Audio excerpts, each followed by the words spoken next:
இலந்த பழம், சின்ன இலந்த பழம் இருக்குது, சீமை இலந்த பழம் இருக்குது. அதுக்குள்ளெல்லாம் கொட்டை இருக்கும். அந்த மாதிரி காஷ்மீரில் ஒரு இலந்த பழம் இருக்குது. அதனுடைய விதை வந்து ருத்ராட்சம். ஏன்னா காஷ்மீரில் வந்து பனி அதிகமாக இருக்கிறனால தாவரங்கள் அவ்வளோ சீக்கிரம் வளராது.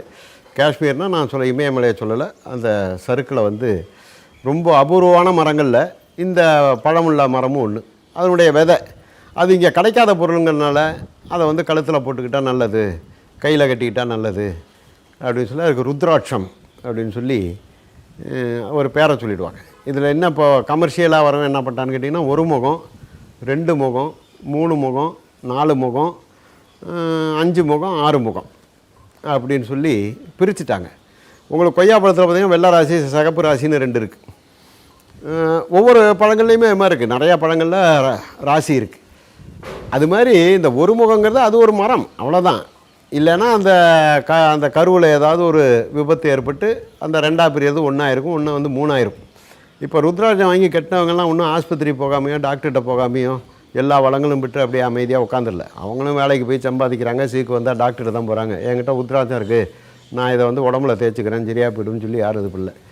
மக்கள் இருக்க மூட நம்பிக்கையில் அது அரிதான பொருள், அது கிடைக்க. இப்போ தங்கம் ஏன் அவங்க கிராம் 3000 ரூபா விற்கிதுன்னா தங்கம் கிடைக்கல. அது இப்போ செம்பு கிடைக்கிது.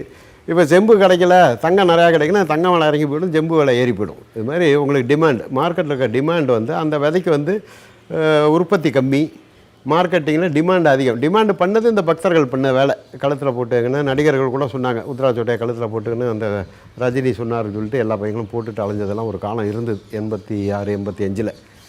அது வந்து ஒரு பழத்தோட விதை, அவ்வளோதான். அதுக்கு எந்த ஒரு சிறப்பும் கிடையாது. என்கிட்ட கூட ஒரு பையன் சொன்னான், கழுத்தில் போட்டிருந்தான், ஏண்டான்னு கேட்டேன். பூண்டை காமிச்சிங்கன்னா ருத்ராட்ச கொட்டை ஓடுது அப்படின்னு. அப்போ நீ பூண்டெல்லாட போட்டுக்கணும், ஏன்டா அந்த பயந்தாங்குழி கொட்டையை கழுத்தில் போட்டிருக்க அப்படின்னு. பூண்டை பார்த்து ருத்ராட்ச கொட்டை ஓடுதுன்னா பூண்டை தானடா வாங்கி கழுத்தில் போடணும், ஏன்டா அந்த பயந்தாங்குழி கொட்டையை போட்டிருக்க அப்படின்னு. இது வந்து பெரியார் சொல்லி கொடுத்தது. நமக்கெல்லாம் இந்த அளவுக்கெல்லாம் சிந்தனை கிடையாதுன்னு வச்சுங்களேன். அவன் சிரிக்கிறான். நான் சொன்னவனா தான் சரி, ஆமாம் நீங்கள் சொல்லி தான் எனக்கு அது தெரியுது அப்படின்னா. அதனால் மூட நம்பிக்கைக்கு எல்லாம் கிடையாது, அளவு கிடையாது, அப்படியே போயிட்டுருக்கோம், அவ்வளோ.